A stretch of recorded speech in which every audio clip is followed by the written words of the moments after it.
ইয়ে লাগবে। যারা আইটিটি করতেছো, আইটিটি করার সময় এখানে মাথায় রাখবা যে এটা পুরাটাতেই প্রচন্ড বাতাস আছে। এখনো যখন যাচ্ছ দেখতে পারবা যে প্রচন্ড বাতাস আসতেছে যাচ্ছে। সো ওইখানে না তোমরা মানে অনেক জোরে চালায় ফাটায় ফেলবা ওরকম কোনো চিন্তা ভাবনা করো না, বাট এমন ভাবে এফোর্ট দিও।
কিলোমিটার 4 এবং 5-এর মাঝে আমরা একটু কেয়ারফুল থাকবো।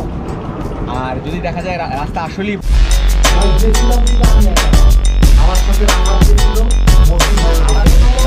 জিনিস তো এই জন্য ব্যালেন্স করা লাগে না।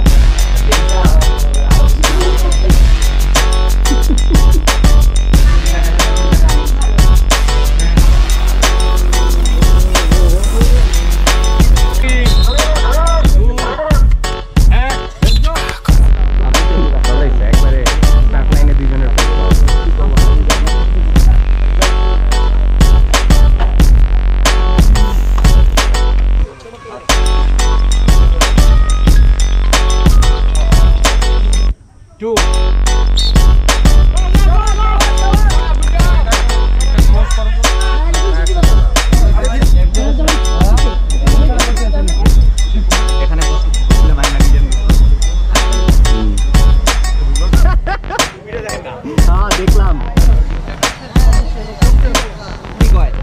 অনেকে তাড়াহুড়ো করে পড়ে যায়, সরে যাবে সরে যাবে।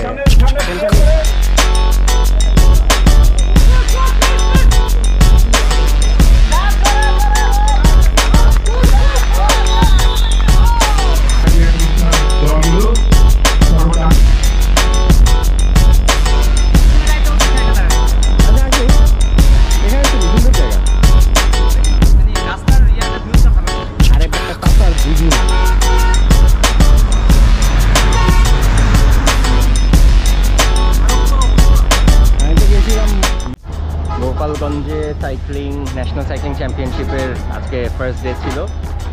আমাদের রাকিব গোল্ড মেডেল পেয়েছে। সো রাকিব এখন ন্যাশনাল চ্যাম্পিয়ন। ওর জন্য এখন আমাদের একটা হোয়াইট জার্সি সাথে red and green stripes design করতে হবে। আর কালকে হচ্ছে গিয়ে আমাদের টিম টাইম ট্রায়াল, সেটার জন্য আমাদের আজকে ওয়ার্ম আপ করতে গেলাম। এদিকে আমাদের মেয়েদের মধ্যে শিউলি ব্রোঞ্জ মেডেল পেয়ে গেছে। তো আজকে ব্যাপক উত্তেজনা আর আমাদের মধ্যে সব মিলিয়ে বেশ ফাটাফাটি একটা লেগে গেছে আমাদের। এখন এই ফুল ডাউন রাইড দিতে আমরা আসছিলাম হাইওয়েতে, প্রচুর গাড়ি ঘোড়া। যেই রাস্তাটায় আমরা চালাচ্ছি সেটাও বেশ রাশওয়ালা একটা জায়গা, বাট অন্য কোথাও আসলে রোডের পারমিশন পাওয়া যাচ্ছিল না। সো খুব বেশি উপায়ও ছিল না। হোপফুলি আগামীকালকেও একটা বেটার ডে হবে, দেখা যাক।